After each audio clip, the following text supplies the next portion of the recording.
Hello again. Today our topic is manipulating strings in Python. String is a sequence of characters within the pair of single quotes or double quotes. A character is anything you can type on the keyboard in one keystroke, like a letter, a number, a question mark, or a backslash. Strings can have spaces. In this example, the variables A and B are strings, and they can be printed the same way we print numerical variables. The print statement can include the string to be printed as it is. According to this program, the strings A and B are printed. XYZ equals 567. X plus Z multiplied by Y is printed as it is. And after that, the result of the expression X multiplied by Y plus Z. To access any character in the string, we use the square brackets. In this example, we have the string A, welcome to Jordan. Print A sub 3 results in C, A sub 11 in J, A sub minus 1 is N.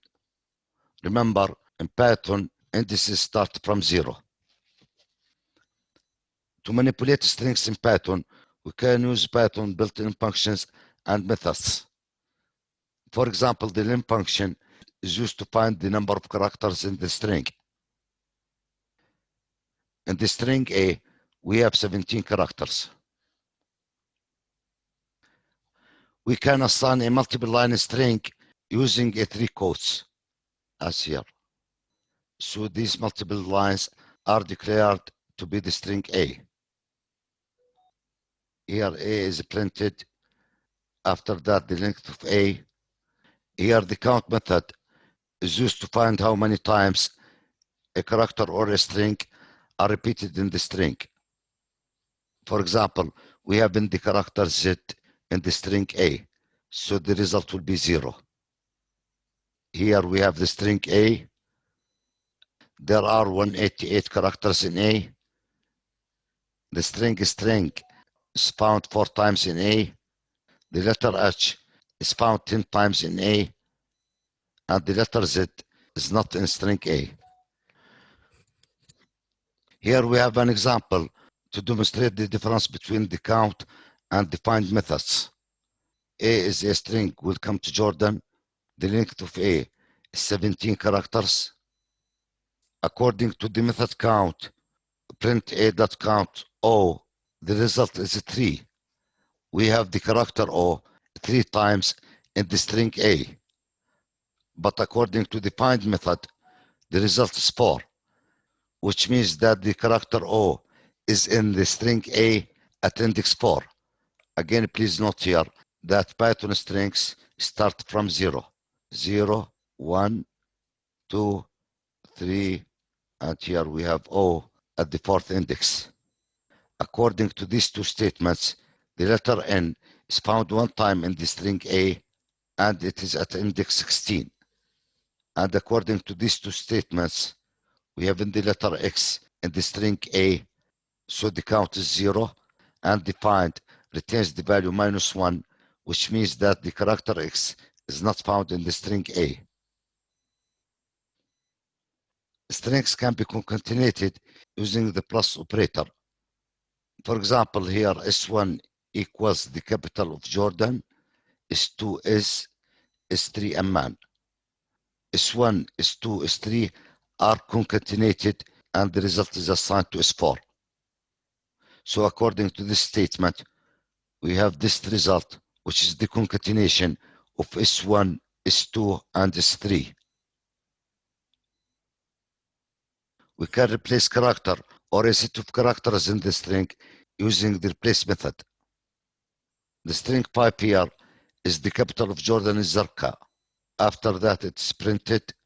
Next, we print no as it is pipe.replace, and Zarqa is replaced by Amman.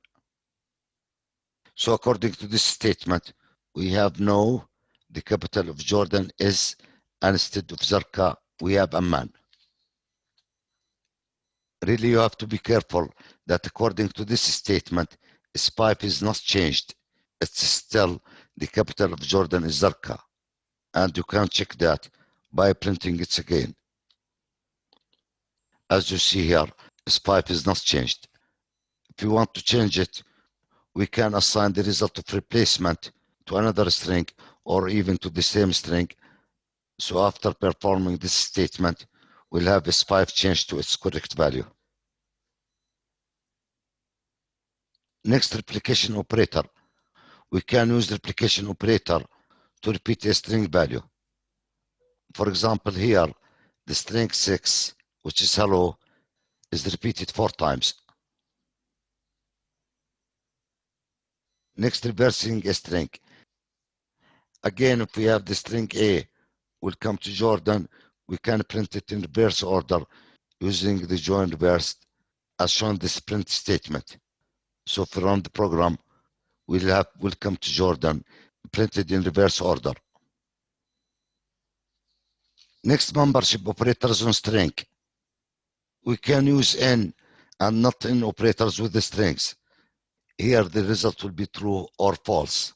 For example, if the string A will come to Jordan, print C in A, yes it is in A, so the output will be true.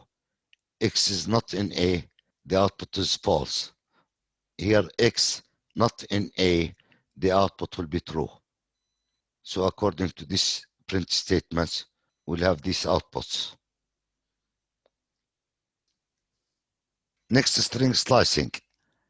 Here we have the string will come to Jordan. I wrote it here with its positive indices from 0 to 16 and negative indices below it from -1 to -17. So from this program, according to this statement, print A 14 to 17, the characters 14, 15, and 16 will be printed. 17 is not included. So we'll have here done.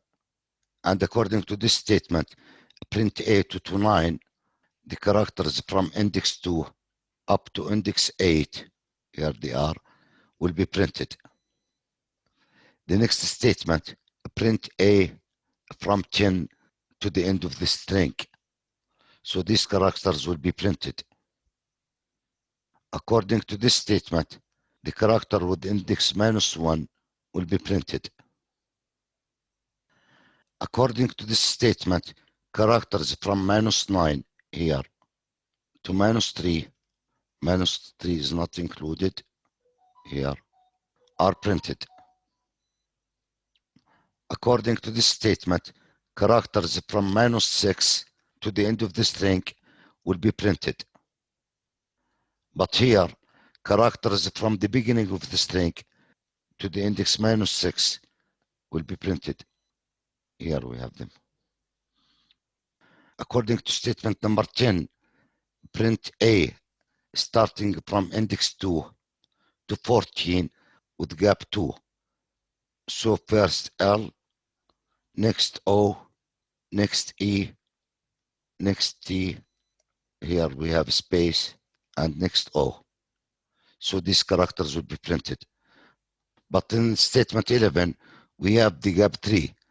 So we start with L, next M, next T, 2 characters, next J, and after 2 characters, we reach 14, which is not included. These are the most common used string slicing methods. We can use the function OR to find Unicode value of a character, and we can use the character function to view a character on the basis of Unicode value. For example, 97 is the Unicode of the small letter A, 98 is the Unicode of the small letter B, 122 is the Unicode of small z, and if we want to find the Unicode of the capital A, then we'll have 65. The Unicode of 99 is the small c, and the Unicode of 66 is the capital letter B. And we can use the relational operator to compare between strings. For example, print A is greater than B is false, and the print Jordan, but J here is capital letter, is greater than G with a small letter is also false. And Jordan is greater than or equal to Jordan will be true. Here it is. Next, traversing a string. Traversing is the technique of fetching each and every character of string at least once. We can traverse characters of a string through their indices. Using these indices, we can traverse a string character by character. In this example, S equals to Jordan. For I in S, print I will print all the characters of S, each in a new line. So here we have the output. For today, that's all. Thank you.